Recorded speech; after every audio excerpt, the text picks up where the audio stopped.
Eh bien, bonjour et bienvenue dans cette nouvelle vidéo qui a pour thème aujourd'hui deuil périnatal, les signes, hallucinations ou expériences normales et saines. Donc, ces signes, est-ce qu'il vous est arrivé de vivre ou est-ce que vous avez entendu parler de quelqu'un qui a vécu la sensation, la présence de la personne décédée, donc là en l'occurrence du bébé, de sentir son odeur, de l'entendre, de vous réveiller la nuit avec l'impression d'avoir un vrai contact. C'était pas comme un rêve, c'était pas comme d'habitude. Il y a eu contact et vous osez pas trop en parler parce que ben, ça paraît bizarre. Ou alors de voir un papillon, une plume ou d'autres petites choses légères comme ça de la nature. Euh, dans le même instant, vous avez pensé à votre enfant. Et d'autres choses encore dont on va détailler peut-être un petit peu plus loin. Alors si vous avez vécu ce genre de choses ou que vous avez entendu parler, eh bien vous avez peut-être expérimenté un contact spontané et direct avec un défunt. C'est également appelé VSCD. J'utiliserai cette abréviation plus souvent dans la suite de mon propos parce que c'est plus pratique. Et donc c'est un vécu subjectif de contact avec un défunt. Alors pour en avoir vécu à titre personnel à plusieurs reprises et puis avoir entendu des témoignages de ce type, que ce soit par des proches ou des personnes endeuillées que j'accompagne pour sortir de leur deuil, eh bien j'ai eu envie de creuser un petit peu le sujet.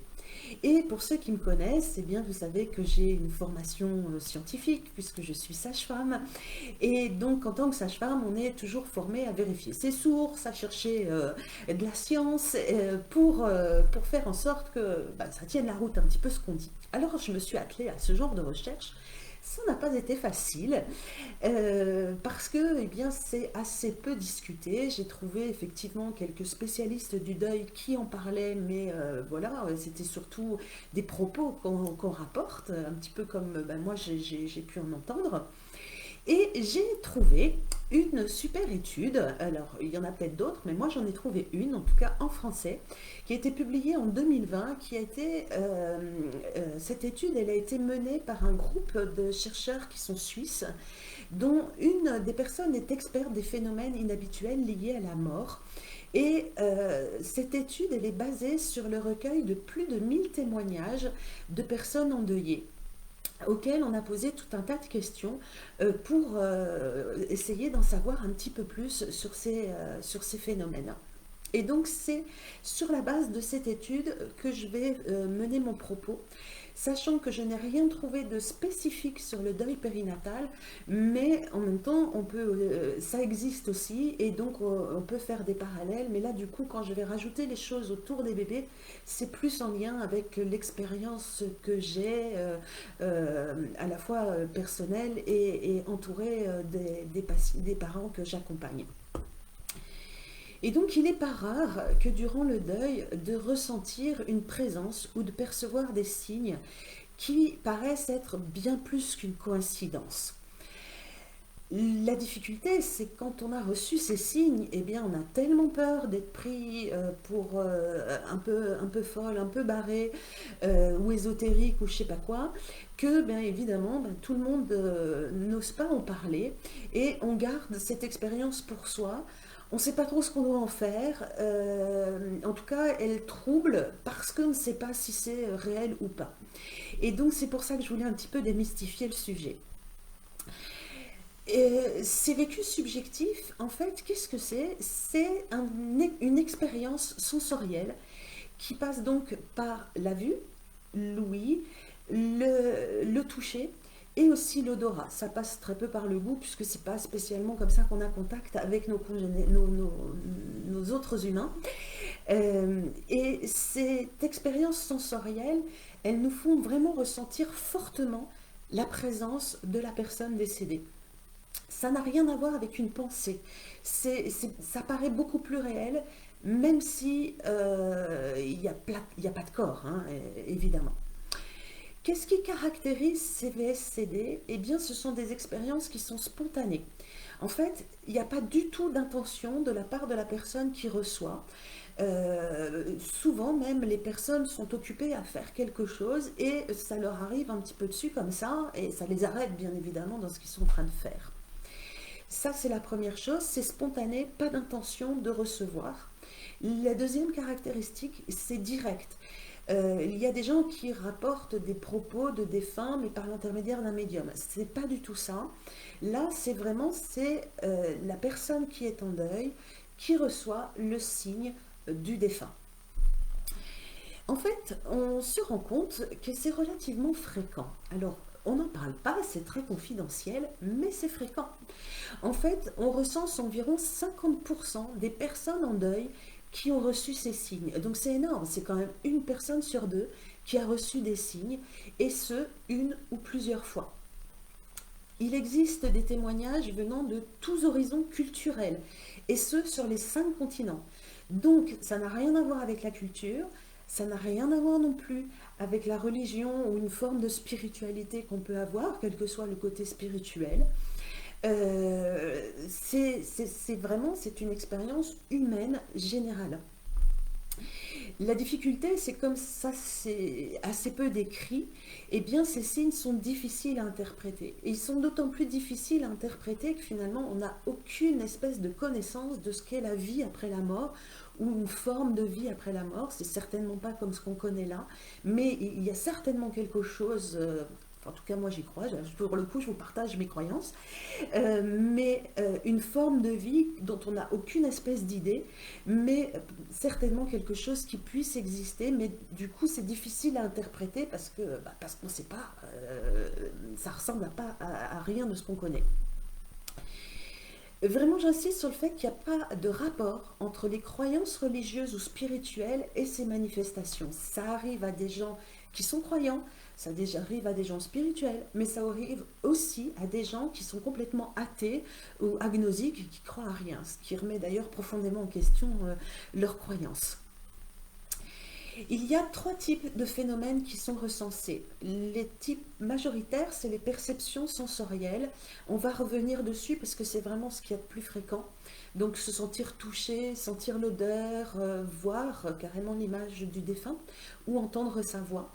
On va revenir dessus. Il y a tout ce qui est phénomène électrique. Alors là, c'est beaucoup plus curieux. D'un seul coup, il y a toutes les lumières qui se mettent à clignoter, soit dans la pièce, soit dans la maison, ou juste une seule. En tout cas, il y a quelque chose qui se passe au niveau électrique, alors qu'il n'y a pas d'orage, il n'y a rien qui puisse déclencher ce phénomène électrique. Ça peut même être la télévision ou la radio ou la chaîne IFI qui se déclenche sur l'émission préférée du défunt. Alors bon, chez les bébés, c'est pas ça, mais ça peut être la musique qu'appréciait le bébé, parce qu'on sait bien que les bébés aiment la musique, et parfois vous aviez l'habitude de passer un peu toujours la même musique, ce qu'il faisait gigoter, et en fait, phénomène électrique qui lance la musique, et du coup, ce côté très troublant d'avoir ce signe. Autre type de phénomène, 3e type de phénomène, c'est en lien avec des animaux. Alors, c'est pas n'importe lequel, c'est quelque chose de très aérien, très léger. Ça va être des oiseaux, mais ce sera plutôt des plumes, une libellule, des papillons, une coccinelle, quelque chose de léger, d'aérien. Et au moment, en fait, où ce petit animal aérien arrive, en même temps, il y a une pensée et une sensation de présence. J'ai l'impression, mais ça c'est ma petite expérience, donc ça mériterait d'être étudié, mais que ces plumes, ces libellules papillons, ça arrive plus souvent avec des décès de bébés.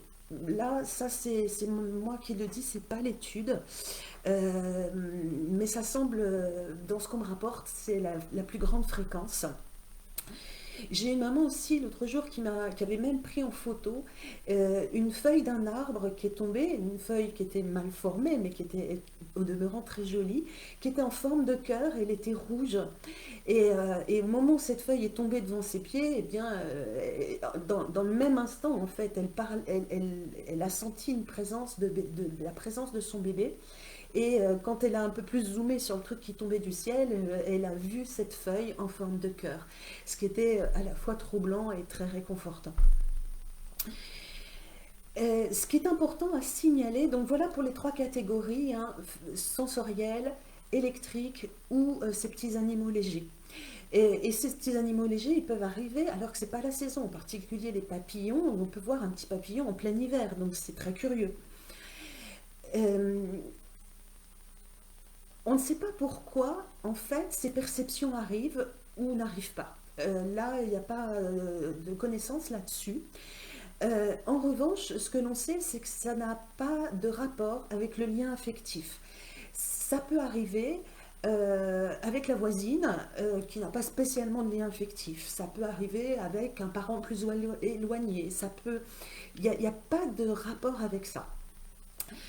Ça n'a pas de lien non plus avec les croyances, hein, j'en ai parlé tout à l'heure. Euh, Ce qui est constant, c'est que c'est un phénomène qui est court. Ça dure quelques secondes, au maximum une minute, mais c'est vraiment très très court et fugace. La majorité des personnes qui ont vécu ces VCD, eh bien, ces personnes décrivent que ça leur arrivait à plusieurs reprises, deux, trois fois. Et il semblerait que ces manifestations, elles arrivent surtout dans la première année du décès. Même ces personnes qui en ont eu plusieurs, donc du coup qui auraient presque une petite addiction parce que c'est quand même agréable, eh bien au bout d'un an de deuil, ces phénomènes s'arrêtent. Il y a une personne dans l'étude qui a porté son témoignage et qui disait que alors, cette personne avait perdu son épouse et son épouse lui avait dit qu'elle ne pourrait pas revenir parce que ça lui demandait beaucoup d'énergie. Là, je vous dis ce que j'ai lu comme témoignage. Voilà, je vous le livre comme ça. Ce qui est important à signaler aussi, c'est que la plupart du temps, les signes, ils arrivent alors même qu'on ne pensait pas au défunt. Et très souvent, on était occupé à quelque chose. Par exemple, là, je vous rapportais cette maman qui a vu cette feuille. Elle était en train de se balader avec des amis. Et la feuille est tombée à ce moment-là. Et effectivement, la connexion s'est faite tout de suite avec son petit, mais à la base, elle n'y pensait pas spécialement. Parmi les personnes qui ont témoigné, en fait, on se rend compte que 60% des personnes, donc plus de la moitié, ont eu ces VSCD pendant leur sommeil.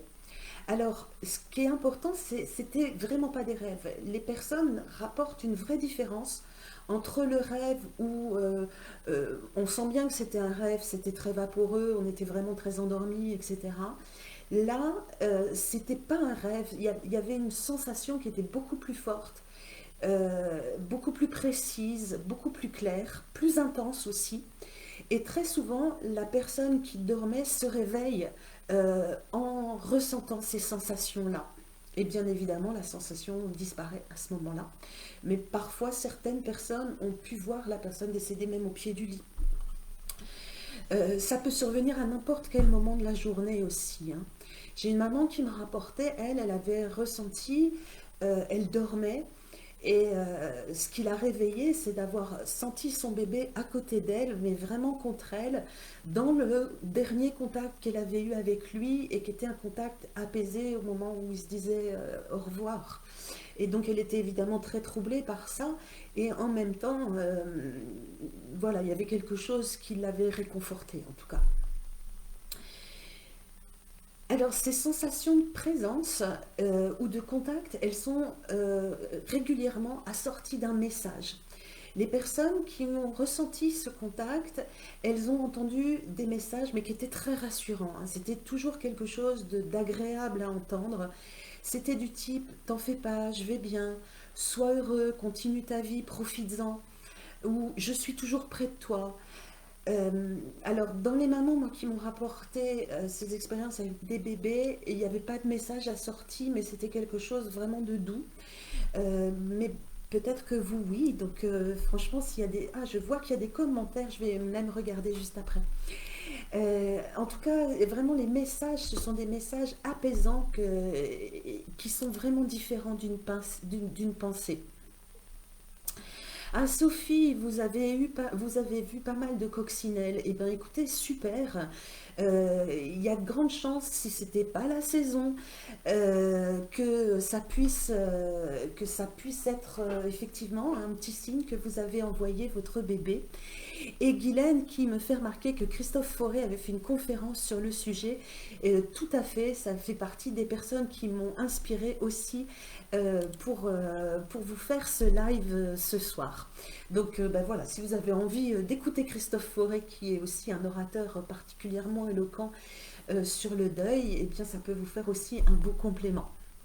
Mais je me suis aussi inspirée de sa conférence et donc de cette étude dont je vous ai parlé pour vous faire la vidéo. Que vous dire d'autre? Alors oui, et ça c'est Christophe Fauré qui le dit justement. Ce qui est important, c'est de différencier, ça faisait partie de mon titre, CVSCD des hallucinations. Et donc Christophe Fauré, qui est psychiatre, met vraiment une grosse différence en disant que les hallucinations, c'est typique d'une maladie psychiatrique. Si vous n'êtes pas dans cette situation-là et que vous avez ce genre de sensation, eh bien c'est pas une hallucination en fait. Et la grosse différence entre une hallucination et une VSCD, c'est que la plupart du temps les hallucinations font peur, sont des choses lourdes, alors que ces VSCD sont des choses qui sont très apaisantes. Dans 25% des cas, des personnes qui ont eu des messages, eh bien, dans le message, c'était une information que les gens n'avaient pas avant. Et par exemple, tiens, ne cherche pas dans le coffre, va derrière le canapé. Et finalement, ils trouvent une information importante derrière le canapé. Il y en a d'autres qui ont reçu l'information alors même qu'ils n'avaient pas connaissance du décès. Et c'est arrivé à des personnes qui ont perdu, par exemple, un proche d'un accident de la route, et ils ont eu cette information ou par suicide, t'inquiète pas, tout va bien maintenant pour moi, et ils apprennent le décès a posteriori. Il y a des mamans qui rapportent effectivement aussi cette sensation très bizarre qu'elles ont eue la veille d'aller à la maternité, et elles sont allées à la maternité le lendemain parce qu'elles sentaient quelque chose de curieux, le bébé bougeait plus pareil et on leur a appris que le bébé était décédé, alors que dans cette nuit-là elles ont eu vraiment une expérience très bizarre où elles ont eu cette sensation très forte que leur bébé était en train de décéder, mais qu'il leur envoyait aussi un message.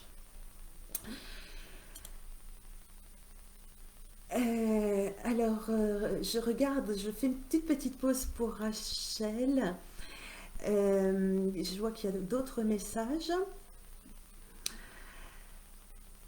J'appelle mes deux bébés morts mes bulles d'amour. Un jour, j'étais au balcon.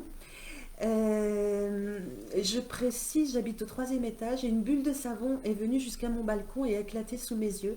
J'ai cherché une raison logique et regardé si je ne voyais pas d'enfants avec des bulles de savon. Et je ne ferai pas l'interprète de ça, mais en tout cas, c'est possible que ça soit effectivement un signe, parce qu'en plus, ça correspond à l'appellation que vous donnez à vos bébés. Et effectivement, il y avait personne. Et bien, c'était peut-être un petit clin d'œil de votre enfant. Et en tout cas, si ça peut vous apaiser d'y penser, eh bien, ça fait mal à personne. Et moi, c'est un petit peu comme ça aussi que je vois les choses. Si le message que vous voyez au travers de ces signes, quels qu'ils soient, vous apaise et vous permettent d'intégrer ce lien dans votre cœur, eh bien, tant mieux, quoi. Tant mieux, que ce soit juste ou faux, prenez ce qui vous fait du bien. Pourquoi refuser quelque chose qui vous ferait du bien? Et Camille qui me dit, alors que je dormais, mon bébé m'a touché la joue et m'a dit « Je t'aime, maman ». Eh bien, il y a de grandes chances pour que ce soit ça. C'est magnifique, ça me trouble aussi de le lire. J'en ai des frissons de vous lire, Camille. La première chose que je me suis dit, c'est qu'un bébé ne peut pas parler. Eh bien, ça fait partie effectivement de ce qui peut se passer. Et vous vous posez la question d'un rêve. Je pense que vous pouvez faire la différence entre les deux. Un rêve, c'est très vaporeux. alors que ce qui vous est arrivé, c'était certainement beaucoup plus fort. Et si c'est ça, eh bien, il y a de grandes chances pour que ce soit votre bébé qui vous soit apparu dans ce moment-là. Et c'est bien pour ça que je fais ce live ce soir, parce que ce que j'ai envie, c'est que si ça vous arrive, eh bien, vous le preniez comme quelque chose qui vous fasse du bien et qui vous rassure et qui soit vraiment un chouette moment. Et Sophie, qui a vu aussi 2 bulles de savon au 6e étage, peu de temps après le décès de votre bébé. Donc, eh bien, écoutez, je suis vraiment... merci, merci à toutes pour vos partages. Je suis vraiment touchée. Je vous assure que j'ai des frissons partout alors qu'il fait plutôt chaud aujourd'hui. Je suis vraiment ravie que vous puissiez l'exprimer là. Et surtout, mon message, c'est eh bien, accueillez-les comme quelque chose de chouette si ça vous parle. Euh, parce que c'est tant mieux, quoi, tant mieux. Je vais continuer mon propos, justement, mais vraiment merci pour tous vos partages. Je suis très très touchée de ce que vous écrivez là. J'en étais donc sur les messages et je ne sais plus, je crois que c'est Camille qui disait que son bébé lui avait dit qu'elle l'aimait. C'est vraiment les messages qui sont partagés. Alors effectivement, vous pouvez avoir les bébés qui vous parlent. Acceptez le message. Oui, c'est vrai que dans la vraie vie, un bébé, ça parle pas, mais il s'agit d'une expérience différente, il s'agit d'une autre forme que l'on ne connaît pas. Et que si votre bébé avait besoin de vous faire ce message, peut-être qu'il avait besoin de penser une plaie, ou vous vous demandiez ce que vous avez fait, peut-être que c'était fait pour soulager la part de culpabilité que vous pouvez peut-être avoir en lien avec le décès d'un bébé, ce qui est très fréquent. Et si votre bébé vous a dit qu'il vous aimait, il n'y a plus de culpabilité à avoir. En tout cas, moi j'y crois. Si je vous le partage. Euh, alors, ce qui est important à savoir, c'est qu'en fait, les messages qui sont donnés ne donnent jamais d'informations sur la forme de vie après la mort, hein. On n'en saura toujours pas plus, hein, ça c'est certain. Mais en tout cas, moi j'aime bien me poser la question et me dire que c'est un signe qu'il existe quelque chose parce que ça me fait du bien. Euh, voilà, prenez le réconfort que ça vous donne. Et les bulles de savon au 6e étage, s'il n'y avait pas d'enfant à la fenêtre, eh bien, prenez-les comme un réconfort. Votre bébé qui vous fait coucou est une façon de commencer à l'intégrer dans votre cœur, parce que c'est ça le processus de deuil. C'est lâcher la relation physique pour intégrer une relation d'amour dans le cœur. Et c'était peut-être un clin d'œil en me disant je suis toujours là et d'une autre manière, mais je suis là. Et une invitation peut-être à continuer d'être heureuse et gaie, parce que faire des bulles de savon, c'est du plaisir et du bonheur. Voilà, ça fait déjà un petit moment que je parle. Je vais peut-être conclure et résumer en tout cas. Vraiment, mon propos ce soir, c'était si vous en avez vécu, eh bien, comment est-ce que vous pourriez faire pour en faire vraiment une expérience rassurante, apaisante? Revisiter peut-être si vous avez eu peur, eh bien, revisiter cette expérience comme quelque chose qui est euh, une bulle de douceur pour vous en tout cas, et rien que pour vous, et un message d'amour. Ce qui est aussi important, si parmi les gens qui regardent cette vidéo, vous n'avez pas reçu de signe, c'est important de se rappeler qu'il n'y a qu'une personne sur deux qui en reçoit, que ça n'a rien à voir avec le lien affectif, ni une volonté quelconque de part et d'autre. Et en tout état de cause, il n'y a pas... C'est important de ne pas avoir d'attente de ces signes, parce que attendre, ça risque de créer de la frustration et donc d'être plutôt contre-productif. En revanche, être ouvert à la question et se dire bah, si ça arrive, quelle chance. Et puis si ça arrive pas, ça veut, c'est pas une interprétation péjorative, c'est juste que peut-être si on en croit le message qui a été donné à cette personne dont je vous rapporte le témoignage, peut-être ça demande trop d'énergie et que c'est pas possible pour tous les défunts. En tout cas, moi, ce que je crois par rapport au bébé, c'est que ces sensations physiques qu'on peut avoir, vous savez, si vous avez eu la chance d'avoir une grossesse qui a été au-delà de 4 ou 5 mois, les petits coups des enfants à l'intérieur du ventre, c'est pas du tout la même chose que les mouvements intestinaux. On sait bien faire la différence à partir de cette date. Avant, c'est un petit peu plus dur. Et pour toutes ces mamans qui reçoivent des petits coups dans l'année qui suit, eh bien, il y a peut-être moyen pour que ça soit aussi un signe de dire toc toc, je suis toujours là. Et je suis pas partie, mon corps n'est plus là, mais je suis toujours là avec toi. Et garde-moi dans ton cœur. La question qui peut être le mot de la fin, c'est qu'est-ce que je vais faire de mon expérience, de cette expérience-là pour ma vie future. En tout cas, dans les témoignages qui ont été rapportés dans cette étude sur laquelle je m'appuie, eh bien 80% des personnes disent que cette expérience, elle a été importante pour elles et qu'elle a changé leur vie. Elle a changé leur vie au niveau spirituel parce que ça les a vraiment interrogées sur leurs croyances, et pour ceux qui ne croyaient pas à une autre forme de vie, ont commencé à se poser des questions autour de ça, et ça a pu les aider à être apaisés, que c'était pas une fin vraiment, même si on ne sait pas ce qu'il y a derrière. Et que les personnes ont témoigné que ça a été aussi une grande aide sur le chemin du deuil, parce que quand il y avait des messages «je vais bien» ou «je t'aime maman», comme nous rapporte l'un d'entre vous ce soir, eh bien c'est quelque chose qui peut aider. Le chemin du deuil, je vous l'avais expliqué dans une vidéo précédente, il est naturel, il a un certain rythme, il va se faire, mais parfois nos pensées, nos états émotionnels peuvent freiner, et entre autres tout ce qui est autour de la culpabilité et de la colère, c'est des freins au deuil. Et donc le fait d'avoir un message plutôt apaisant permet de lâcher finalement ces freins, et du coup de pouvoir faire un chemin de deuil plus apaisé en tout cas. Voilà, cette vidéo touche à sa fin. Et bien j'espère que je vous aurai apporté de la valeur, et en tout cas un apaisement pour celles qui étaient troublées avec ces vécus subjectifs de contact avec les défunts, et peut-être un meilleur accueil pour celles qui n'en ont pas eu et qui en auront eu, qui en auront dans les semaines ou les mois à venir. Ou peut-être aussi un apaisement si vous n'en avez pas, bien tout va bien aussi.